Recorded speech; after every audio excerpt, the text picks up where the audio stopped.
Hallelujah.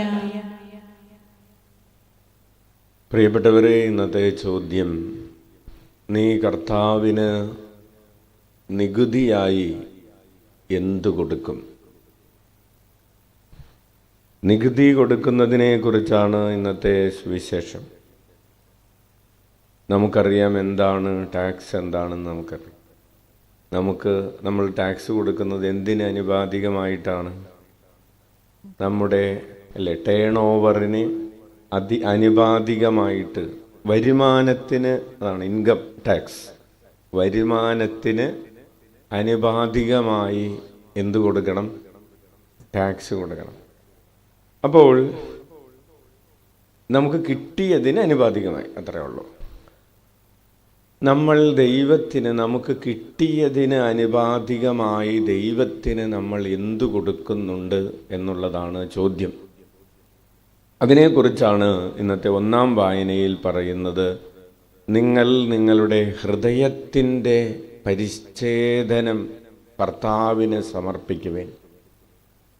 ഹൃദയത്തിൻ്റെ അഗ്രചർമ്മം, ഹൃദയത്തെ നിങ്ങൾ കർത്താവിന് കൊടുക്കുവിൻ എന്നാണ് നിയമാവർത്തന പുസ്തകം. നമുക്കറിയാം, നിയമാവർത്തന പുസ്തകം മോശയുടെ കാലത്ത് എഴുതപ്പെട്ട പുസ്തകമാണ്. അതായത് ഈശോയുടെ ജനനത്തിനും 1000 വർഷങ്ങൾക്ക് മുമ്പ്, അപ്പോൾ നമുക്കൊരു 3000 വർഷം മുമ്പ് എഴുതപ്പെട്ടിരിക്കുകയാണ്. ദൈവത്തിന് കൊടുക്കേണ്ടത് എന്താണ്? ഹൃദയമാണ്. ഹൃദയത്തിൻ്റെ പരിച്ഛേദനം എന്ന് പറഞ്ഞാൽ ഹൃദയം കൊടുക്കുക.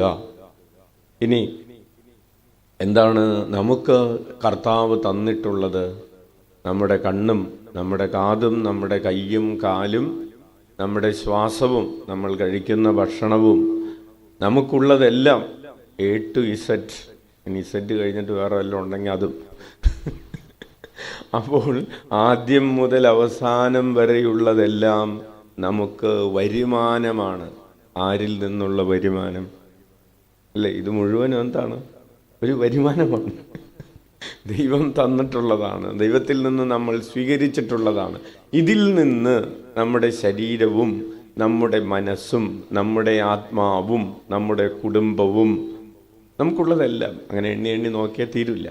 അപ്പോൾ നമുക്കുള്ളതെല്ലാം ദൈവത്തിൽ നിന്ന് നമുക്ക് വരുമാനമായി കിട്ടിയതാണ്. നമ്മുടെ അധ്വാനം കൂടാതെ കിട്ടിയ ഒരു വരുമാനമാണ്.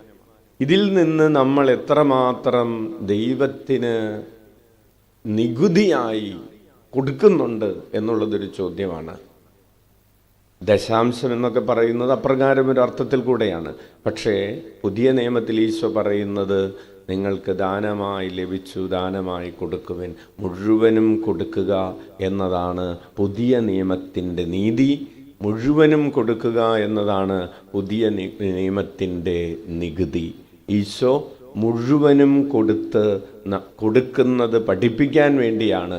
എങ്ങനെ ഒരു മനുഷ്യന് തൻ്റെ മനുഷ്യ ശരീരത്തിൽ പൂർണ്ണമായും മുഴുവനായും ദൈവത്തിന് സമർപ്പിക്കാൻ പറ്റും എന്ന് പഠിപ്പിക്കാൻ വേണ്ടിയാണ് ഈശോ മനുഷ്യ ശരീരമെടുത്ത് കുരിശിൽ മരിച്ചത്. കൈയടിച്ച് കർത്താവിന് നന്ദി പറയാം. അപ്പോൾ ഓരോ പ്രഭാതത്തിലും നമ്മൾ ഈ ദിവ്യബലിയിലേക്ക് ഓടിയെത്തുന്നത് ഈശോയുടെ ആ കുരിശുമരണത്തിൻ്റെ പ്രവൃത്തിയെ ധ്യാനിക്കാനാണ്.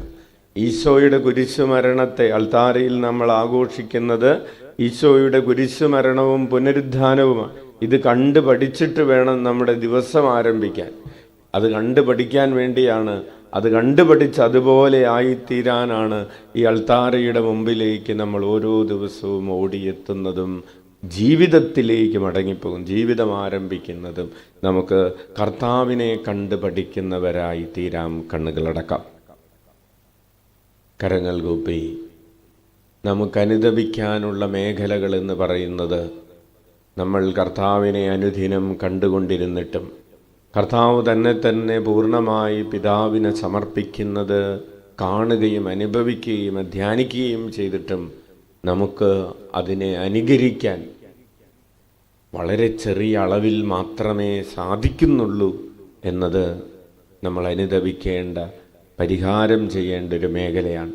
നമ്മെ തന്നെ പൂർണ്ണമായി കർത്താവിന് കൊടുക്കാൻ കൃപ തരണമേ എന്നുകൂടെ പ്രാർത്ഥിച്ചുകൊണ്ട് കരങ്ങൾ ഉയർത്തി 21 പ്രാവശ്യം യേശുനാമം വിളിച്ച് നമ്മുടെ പാപങ്ങൾക്ക് പരിഹാരം ചെയ്യാം.